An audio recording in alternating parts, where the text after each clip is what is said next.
Assalomu alaykum.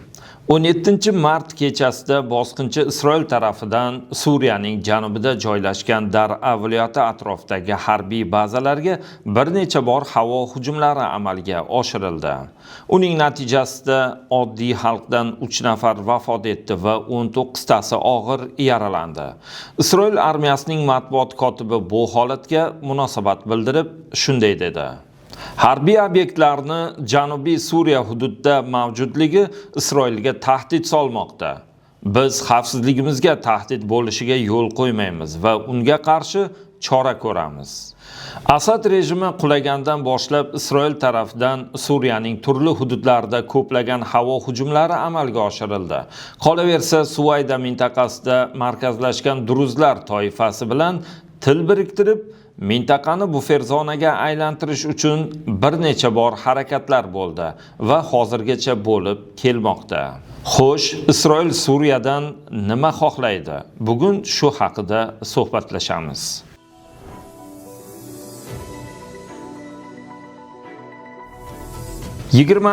Asrning boshida Yahudlar Britaniyaning qo'llab-quvvatlovi natijasida Falastin yerlarida milliy davlat barpo qilish maqsadida jiddiy harakat qila boshladi. Bu harakatlar ko'p o'tmay o'z samarasini berdi va 1948-yilga kelib Isroil davlati barpo bo'lgani e'lon qilindi. O'sha vaqtdan boshlab hozirgi kunimizga qadar Isroil bilan mintaqadagi arab davlatlari o'rtasida doimiy tarzda urushlar bo'lib keldi. Quyida bu urushlarning ba'zilarini zikr qilib o'tamiz.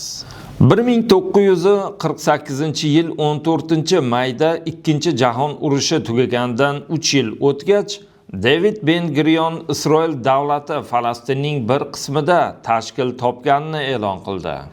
Ertasi kuni Misr, Suriya, Iordaniya, Livan va Iroq armiyalari Isroilga qarshi urushni boshladilar. 1949-yilga kelib Isroil g'alaba qozondi. Natijada 760 mingdan ortiq falastinliklar majburiy ravishda o'z yerlaridan ko'chirildi. 1956-yil 29-oktyabrda Misrning Suvash kanali qurib bitirilgandan 3 oy o'tib, Isroil bu kanalga egalik qilish maqsadida o'z qo'shinlarini Sayno yarim oroliga yubordi. Biroq Birlashgan Millatlar Tashkiloti va Amerika Qo'shma Shtatlari hamda Sovet ittifoqining bosimi ostida Isroil chekinishga majbur bo'ldi. 1967-yil 5-iyun kuni Isroil Misr, Suriya va Iordaniyaga qarshi 6 kunlik urushni boshladi va Sharqiy Quddus, G'arbiy sohil G'azo, Suriyaning Golan tepaliklari va Misrning Sayno yarim orolni bosib oldi. 1977-yilga kelib Misr prezidenti Anvar Sadat Isroilga tashrif buyurgan birinchi arab davlatining rahbari bo'ldi. Ushbu tarixiy tashrif 1978-yil sentyabrda Camp David kelishuvlari uchun yo'l ochdi va 1979-yil 26-martda Amerika Qo'shma Shtatlari tomonidan qo'llab-quvvatlangan Misr-Isroil tinchlik shartnomasi imzolandi. Bu Isroil va uning mintaqadagi qo'shnisi o'rtasida birinchi tinchlik kelishuvi bo'ldi. 1982-yil 6-iyun kuni Isroil qo'shinlari Falastin ozodlik tashkiloti rahbari Yasir Arafotni mamlakatni tark etishga majburlash maqsadida Livanga hujum qilib, Bayrutni o'rab oldi.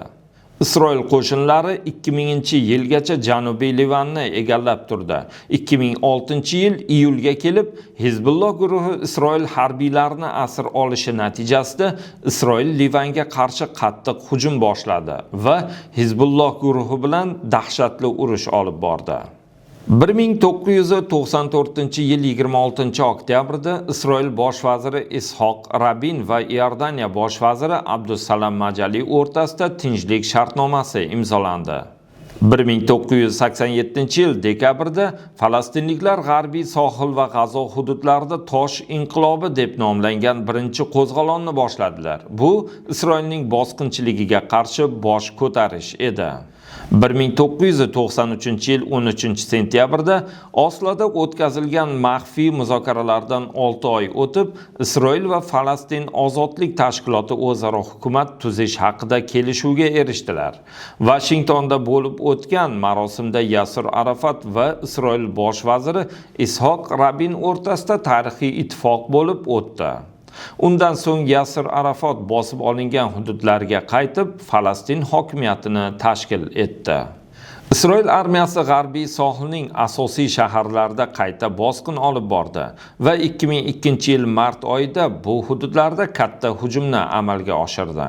2005-yil Isroil G'azo hududlarini bir qismidan chekinishga majbur bo'ldi. 2007-yil Hamas harakati G'azo sektorini nazorat qila boshlagach, Isroil u yerni qattiq qurshovga oldi. Bu qurshov 2023-yil 7-oktyabrda Hamas harakati tomonidan Aqso to'foni nomi ostida Isroilga qarshi boshlangan hujumga qadar davom etdi.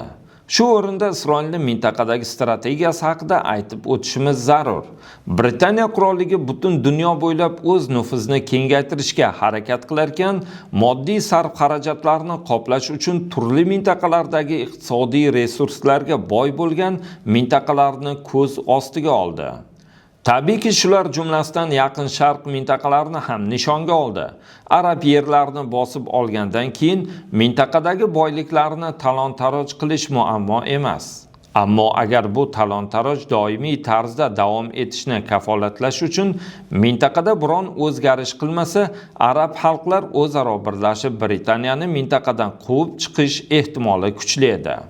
Shuning uchun Britaniya tarix mobaynida Falastin yerlarini o'ziniki ekanini da'vo qilib keladigan, ayni vaqtda dunyoning turli tuman yerlarida tarqab yurgan yahudlar bilan bitim tuzib, ularni Falastin yerlarida milliy davlat barpo qilishni qo'llab-quvvatlashligini va'da beradi. Shu orqali arab xalqlarini birlashib ketishini oldini oladi va bu strategik mintaqada o'z manfaatlari doimiy tarzda davom etishini kafolatlaydi. Undan tashqari o'sha vaqtlarda yahudlar dunyoning barcha yerlarida, xususan Yevropa davlatlarida muammo bo'lgan edi. Ular uchun biron mintaqa ajratilib, o'sha yerda jamlanib yashaydigan milliy davlat barpo qilib berish rejalari ham bor edi. Bu reja Falastin yerlarida amalga oshirilishi kerak edi. Negaki yahudlarning diniy e'tiqodlari bo'yicha Falastin yerlari ular uchun yirik ahamiyat kasb etadi. Ammo bu yerda bir muammo bor. Biz bilamizki, yahudlar Yaqin Sharqdagi arab xalqlari bilan aralashib yashamagan. Ular mintaqa uchun begona millat hisoblanadi. Shuning uchun ular mintaqada doimiy ravishda arab xalqlari tomonidan ta'zyiqqa uchrash ehtimoli bor. Bu muammoni hal qilish uchun Yevropa davlatlari Isroilni hamma tomonlama, xususan harbiy sohada to'liq ravishda qo'llab-quvvatladi. Bundan maqsad atrof davlatlarning kuchini zaiflashtirib yuborish va Isroilni mintaqadagi eng kuchli davlatga aylantirish edi. Toyinki atrofdagi davlatlardan birortasi Isroil uchun tahdid uyg'ota olmasin. Shuning uchun tarix davomida ham har qachon arab davlatlari bilan Isroil o'rtasida biron to'qnashuv vujudga keladigan bo'lsa, Yevropa davlatlari Britaniya Isroilni to'liq ravishda qo'llab kelgan. Britaniyaning nufuzi zaiflashib, Amerika uni mintaqadagi nufuzini meros qilib olgandan keyin ham hozirga qadar xuddi shu siyosat davom etib kelmoqda. Bugungi kunga kelib Asad rejimi muxolif kuchlar tarafidan ag'darilar ekan, Isroil davlati Suriyaning yangi hukumatini o'zi uchun yaqin tahdid sifatida ko'rmoqda. Shuning uchun bu davlatni oyoqqa turmaslik uchun bor imkoniyatini sarflamoqda. Undan tashqari bu g'alaba garchi muxolif kuchlar tarafidan amalga oshirilgan bo'lsa-da, biroq geosiyosiy nuqtai nazardan muxoliflarni shu vaqtgacha qo'llab kelgan Turkiya uchun ham manfaati katta hisoblanadi. Bu orqali Turkiya Isroil bilan to'g'ridan-to'g'ri kurash maydoniga chiqdi. Shuning uchun Isroil Turkiyaga ham turli shantajlar qilib, uni ta'sir doirasini kamaytirishga, bir vaqtning o'zida yangi Suriya davlatini zaiflashtirishga harakat qilmoqda. Bu borada davlatlar aro qonunlarga ham mutlaqo parvo qilayotgani yo'q.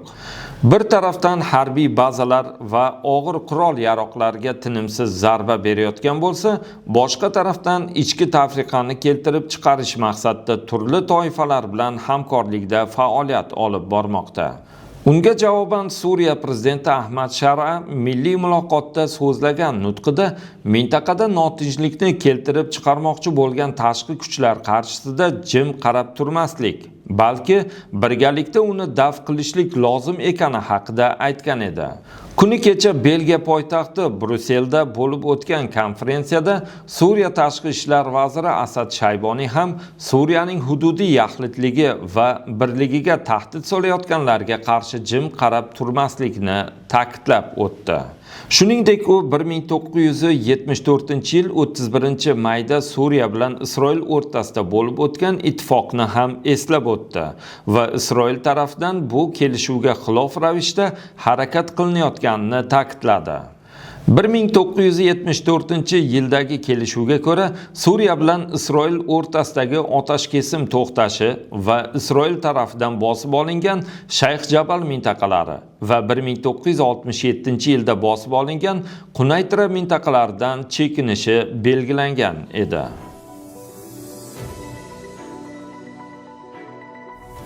Yuqoridagi gaplardan shuni anglaymizki, Isroil mintaqada tartibsizlikni o'rnatishga harakat qilaveradi. Unga ko'ra, atrof davlatlar, qolaversa, mintaqadagi Eron va Turkiya kabi yirik kuchlar ham kelajakda Isroil uchun strategik tahdid uyg'otmasligi zarur. Eron davlati Hizbulloh Husiylar va Hamasni qo'llash orqali mintaqadagi nufuzini oshirishga harakat qilgan edi. Buni Isroil o'zi uchun hayot-mamot masalasi qatorida qaradi va Eronni zaiflashtirish uchun harakat qilmoqda. Bu haqida kelgusi suhbatlarimizda batafsil gaplashamiz. Hozircha sizlar bilan xayrlashamiz. Bizni kuzatishda davom eting. Sizlar bilan birodaringiz Ma'ruf Nozim.